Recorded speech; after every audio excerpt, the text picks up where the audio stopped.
We had no money, but my Irish grandmother made us eat like kings. These forgotten recipes turned scraps into feasts, real St. Patrick's Day. Celebrations meant stretching every potato until it filled you. Today, I prove that poverty created the best food. Corned beef and cabbage. You have been scammed your entire life regarding this holiday. Seriously, when you close your eyes and picture St. Patrick's Day, your brain immediately screams pink, salty, corned beef, right? That is the marketing machine winning. The brutal truth is that if you served that slab of brisket to an Irish grandmother back in the 1920s, she would have looked at you like you were an alien. She never ate that stuff. That entire tradition is a total American invention born on the noisy streets of New York City, not in a quiet cottage in Cork. Here is what really went down. When Irish immigrants landed in the Lower East Side, they were completely broke and the beef they knew back home was way too expensive. But their neighbors were Jewish butchers selling cured brisket for pennies. The Irish realized this kosher meat tasted vaguely like their home-cured pork, so they threw it in a pot with the cheapest vegetables they could find. It was survival food, plain and simple. That word, corned, isn't magical either. It just refers to the big rock salt kernels used to cure the meat. So every time you eat this on March 17th, you aren't tasting Ireland. You're tasting the struggle of immigrant life in Manhattan. But if the beef is a total fraud, you need to know about the real meat that actually built the country. Irish bacon and cabbage. If you want to eat like a real local, you have to drop the cow and embrace the pig. In actual Irish homes, boiling bacon is the real boss of the dinner table. But forget those crispy little strips you eat for breakfast. We're talking about a massive shoulder or loin joint, cured in brine and boiled until it completely falls apart. Farmers raised pigs because they were easier to feed than cattle. So this was the meat that actually kept families alive through the freezing winters. The magic trick here is the sauce. You don't just slap dry meat on a plate, you smother it in a white parsley sauce, a thick, creamy gravy loaded with fresh herbs that cuts right through the heavy saltiness of the pork. It smells like steam, rain, and comfort. This is the exact meal those immigrants were trying to copy in New York before they settled for that beef substitute. When you taste the real thing, it hits different. It is softer, sweeter, and feels like something cooked in a kitchen with fogged-up windows. It is the taste of home. But what happens when you don't even have a full joint of meat? That is when Dubliners get creative with the leftovers. Dublin Coddle. This is easily the most controversial bowl of food in the entire country. People in Dublin will argue for hours over how to make this, but the concept is pure, beautiful panic. Dublin Coddle is what happens when you open the fridge, see nothing but scraps, and decide to feed the whole family anyway. It is a pale, white stew built from sausages, bacon rashers, onions, and potatoes, all thrown into a pot to simmer slowly while you go to work. It looks totally pale and honestly a little ugly, but the taste is genius. Because you don't brown the sausages first, they steam in the broth, releasing all that pork fat directly into the water to create a rich, salty stock. It is the ultimate working-class fuel, designed to use up every single calorie you paid for on shopping day. If you walk into a pub and order this, you get a nod of respect from the barman. It proves you aren't a tourist looking for green beer. You're there for the slow-cooked history of the city. But while coddle is a city dish, the countryside was busy perfecting the one ingredient that changed everything: Colcannon. Now we get to the heavy hitter. If Ireland has a food soul, it is buried in a pile of mashed potatoes. But Colcannon isn't just mash. It is a texture weapon. You take fluffy, floury potatoes and fold in chopped kale or cabbage until the whole thing turns into a green and white mountain. Then you bury a massive knob of butter in the center and let it melt into a golden pool. This dish feels cozy, but it carries some serious baggage. The reliance on potatoes was a trap that led to hard times, Yet this dish survived because it tasted like luxury even when you had nothing. The crunch of the greens against the soft potato triggers something primal in your brain. It fills you up for hours, which is exactly why it became the backbone of the rural diet. There is a ritual to eating it. You dip every forkful into that molten butter well before it hits your mouth.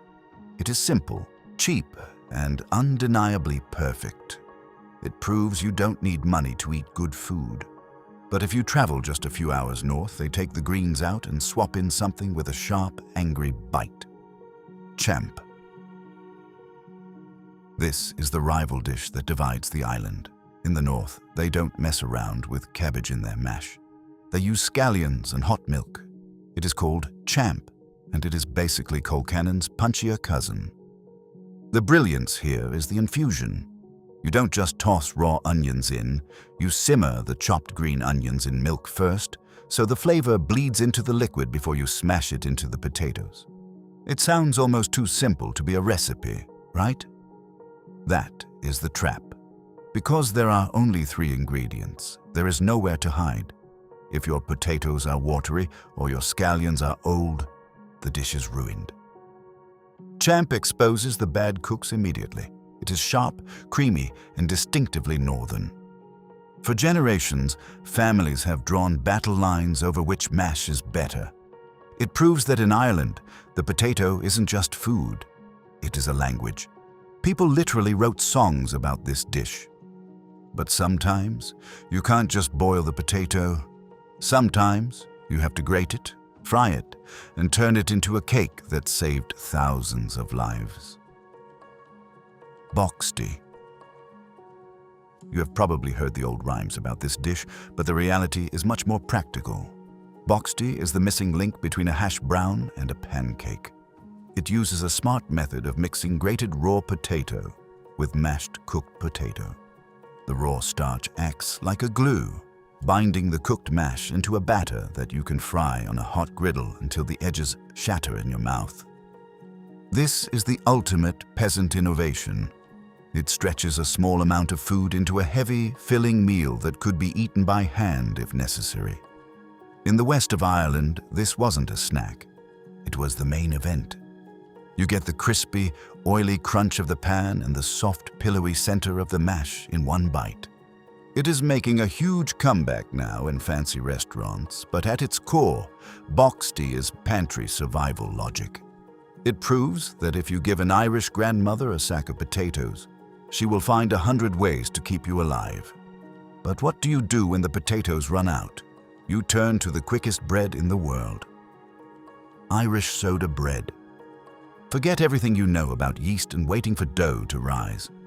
When hunger is knocking at the door, you don't have 4 hours to wait. Irish soda bread is a chemical reaction designed for speed. By using baking soda and acidic buttermilk, the dough explodes with lift the second it hits the oven heat. You can go from an empty bowl to a hot loaf in 45 minutes flat. And that cross cut into the top? People love to tell you it's to let the fairies out. And sure, that is a nice story. But the engineering truth is that the cross allows the heat to penetrate the thickest part of the dense dough so it bakes evenly without burning the crust. It is function first, folklore second. This bread is heavy, craggy, and real. It doesn't taste like that fluffy supermarket air bread.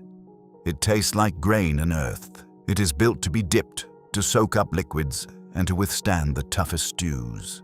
And the best thing to dip it in predates the potato entirely. Leek and oatmeal soup. Before the potato arrived and took over the island, the Irish diet was ancient and simple: dairy, meat, and oats. This soup is a time capsule that takes you back to those old roots. It sounds incredibly basic: leeks, broth, and oats. But the flavor profile is shocking. The oats don't just sit there. They break down and thicken the broth into a creamy, silk-like texture without a drop of cream. This is what people ate way before St. Patrick's Day became a parade. It uses the crops that grow in the damp, cold climate where wheat fails. The sweet, oniony kick of the leeks cuts through the heaviness of the grain, creating a bowl that warms you from the inside out. It is edible history. While everyone else is dyeing beer green, serving this bowl is a quiet flex that shows you understand the deep roots of the culture. It is humble, yes, but it kept generations alive through the hardest winters. And if you needed to take those oats on the road, you baked them into a rock-hard disc. Oatcakes. If soda bread is the dinner loaf, oatcakes are the original energy bar. These aren't the soft, sugary cookies you get at Starbucks. We are talking about dense, savory, ironclad discs of ground oats and fat cooked on a griddle. They were designed to last for weeks and travel in the pocket of a worker or a traveler walking the long roads between villages. This is the definition of slow-burning fuel. The complex carbs in the oats digest slowly, keeping hunger away for hours. In the north, these are still legendary, often served with cheese or just a slab of butter. They have a nutty, toasted flavor that feels incredibly modern today, even though the recipe is centuries old. It is strange how the poorest foods often become the healthiest ones in retrospect. No preservatives, no sugar, just grain and heat. It is basically the ultimate pre-workout meal, invented by farmers in the 1700s. But Ireland isn't just land and farms. It is an island surrounded by freezing cold water, and the next dish proves that the ocean was just as important as the field. Irish seafood chowder. Stop thinking of Ireland as just a land of stews and potatoes. The coastline is massive, and the seafood chowder is the champion of the Atlantic kitchen. This isn't that watery soup you get in a can. A real Irish chowder is thick enough to stand a spoon in, loaded with chunks of salmon, whitefish, and usually smoked haddock, which bleeds a campfire flavor into the cream base. This dish destroys the myth that Irish food is boring. It uses the cold ocean waters to create something luxurious. It is often thickened with grated potato. There is that root vegetable again, which dissolves to give it body. It brings the land and the sea into one bowl. When you eat this in a coastal pub with a pint of stout and a slice of soda bread, you understand the island. It is salty, creamy, and smoky all at once. It creates a feeling of being safe inside while a storm rages outside. But not all seafood needs to be cooked in a soup. Some of it was considered poor man's food, until the rich figured out how good it was. Mussels. Today, shellfish feels like a fancy appetizer, but for centuries, mussels and oysters were free protein for anyone brave enough to wade into the cold water at low tide. Mussels are the unsung heroes of the Irish diet. They are abundant, sustainable, and cook in literally 3 minutes. The traditional way is zero fuss. Steam them in a pot with a little cider or cream, maybe some garlic if you are feeling wild, and serve them in a massive pile. The cutlery is just an empty shell you use to pinch the meat out of the others. It is tactile, messy, and incredibly social. Serving this implies you are connected to the landscape. It is a reminder that before the supermarkets, the tides dictated the menu. The juice at the bottom of the pot, soaked up with brown bread, is the best part of the meal. But fresh fish spoils fast, and without fridges, the Irish mastered the art of curing. Smoked salmon on brown bread. Preservation was everything. If you couldn't keep food through the winter, you didn't survive. That is why smoked salmon became iconic. The oak smoke wasn't a culinary choice originally. It was a way to stop the rot. But that chemical process transformed the fish into something silky, complex, and deeply savory. A slice of dense brown bread, a smear of gold Irish butter, and a layer of smoked fish with a squeeze of lemon. That is the perfect bite. It hits every sensor on your tongue. Fat, acid, salt, smoke, and crunch. It is elegant in its simplicity, requiring zero cooking but months of preparation and knowledge. This is the dish you serve when you want to show off without looking like you tried too hard. It commands respect It bridges the gap between the ancient preservation techniques and the modern luxury table. It is salty, oily, and fresh all at once. Now, after all that salt and smoke, you need something sweet to reset the palate. Irish apple tart. Do not call it a pie. In Ireland, it is an apple tart, and the difference matters. A tart is baked on a flat plate, usually double-crusted, so the ratio of pastry to fruit is much higher. This is the dessert that appeared on the table after Sunday dinner, or more importantly, whenever the neighbors dropped by for tea. The apples are usually cooking apples, tart and firm, so they don't turn into baby food in the oven. You need that bite. The sugar balances the acid, and the pastry soaks up the juices. It is the smell of a grandmother's love made edible. It isn't a flashy French patisserie. It is rustic and honest. Every family has a slightly different crust recipe, guarded like a state secret. It represents hospitality. If there is a tart in the oven, it means you are welcome to stay. It brings people together faster than alcohol. But sometimes you want a dessert that packs a darker, deeper punch. That is when you raid the liquor cabinet. Porter cake. You know Guinness is good for drinking, but did you know it's a baking ingredient? Porter cake is a fruit cake that drinks like a meal. You take dried fruits and boil them in stout or porter before mixing them into the batter. The dark beer adds a bitterness that counteracts the sugar, creating a complex molasses-like flavor that deepens the longer you let it sit. This is a cake with stamina. It keeps for weeks, getting moister and stickier as the days go by. It was the perfect celebration cake because it felt rich and expensive, even if it was made with pantry staples. The alcohol cooks off, leaving behind those roasted barley notes that scream Ireland. It is dark, heavy, and serious. A slice of this with a cup of strong tea will revive you from the dead. It perfectly captures the Irish palate. Sweet, but with a bitter, earthy edge that keeps it grounded. And that brings us to the final, most important reason why we feast on March 17th. The feast day meat twist. Here is the twist that explains everything. Why do we gorge on heavy food on St. Patrick's Day? Because traditionally, it falls right in the middle of Lent. For weeks, the Catholic population would have been fasting, giving up meat, butter, and eggs. But the church had a loophole. Lenten restrictions were temporarily lifted for the saint's feast day. That means the boiled bacon, the sausages, the rich cakes. They weren't just dinner, they were a relief.